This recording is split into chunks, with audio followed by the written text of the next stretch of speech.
It's another fantastic wet night, and we managed to get more bricks. Location a little ways away from us, a couple trips in F-150, and we were able to haul 600 bricks here. Hopefully that should get us most of the way through the rest of this project, or at least to some facsimile that we're able to have a semi-functional patio area. Alrighty. Well, I'm going to be doing some night brick laying, and I will give this opportunity for you to kind of watch the process.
Just about used up 300 of the bricks, getting out to the point that I am almost completing a little over one half for the final part here, and then I'll be doing the other 300 on the other side here shortly.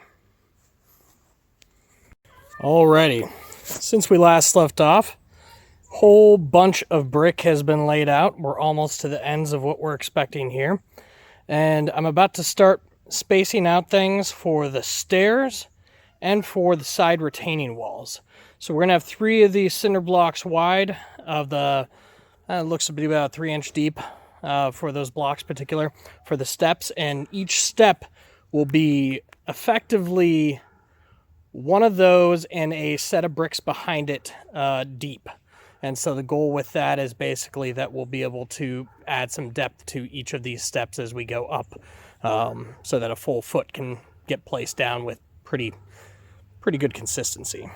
Alrighty, so the last gift of the leveling system is that extension that I added to the edge to cut into the ground to show me how far out I need to dig will now tell me the corner points for each of the cinder blocks as I place them. As we place the cinder blocks around the outside structure here, you're going to notice that there's lots of square gaps.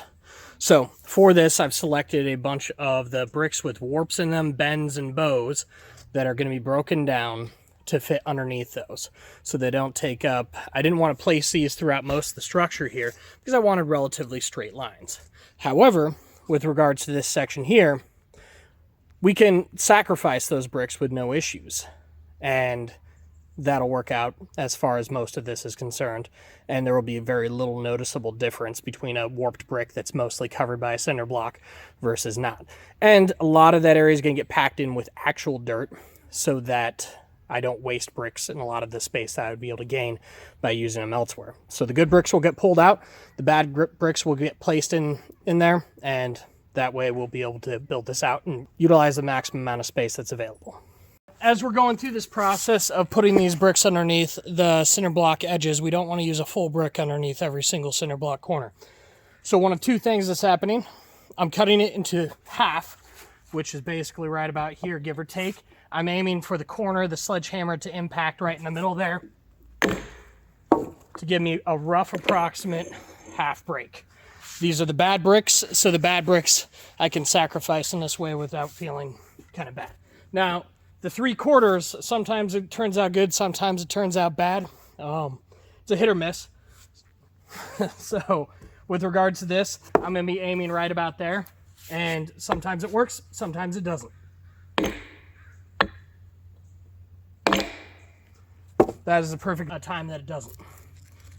So as I begin to set bricks down, I'm going to be assessing which ones I want to keep out and which ones I want to leave back behind. Now, I could tuck that guy that chipped awkwardly right underneath there without a worry and free up this brick for a good spot and another spot of the structure with no issues. And that's exactly what I'm going to do. Now, as far as this brick that's almost all the way that way, I would like to use, for the steps, I'm actually going to go a little bit deeper than I would normally, but I would use a fringe kind of 1/3 cut for just regular cinder block placements if it was just what was going to be sheared off barely.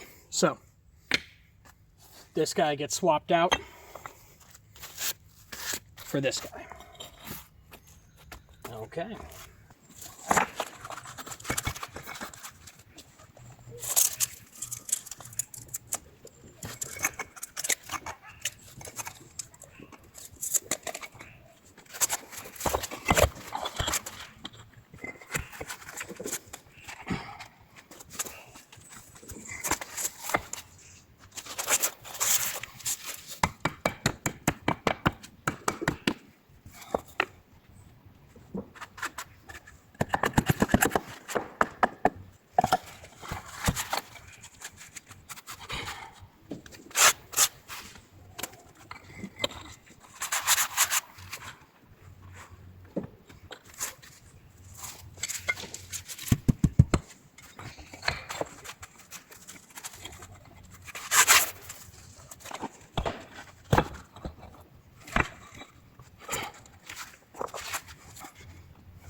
This is going to be one exception to the rule because I want it to be flat.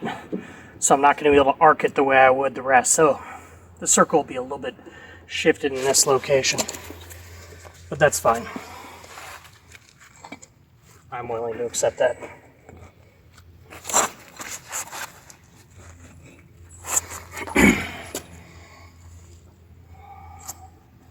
The reason I spaced it like that is I want enough overlap between things as we start to build up.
Like I said, these steps are completely temporary. I intend on doing them all kind of like this, but the brick usage versus how much work gets done versus time is not going to be worth it in immediate.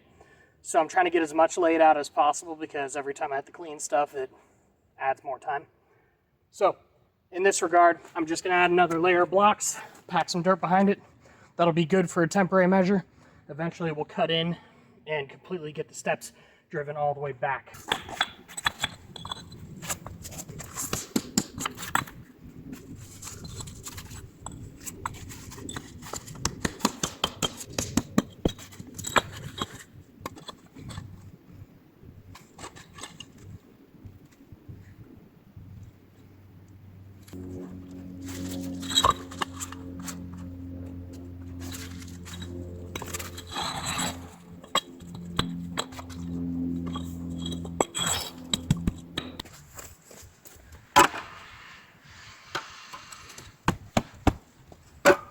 Since we last left off, I've extended the wall out. The steps are still in their base design there. And basically what I'm doing is I'm getting a placement out for a lot of the wall and slowly popping each and every single one in place, smoothing out the area and leveling it off as best as I can.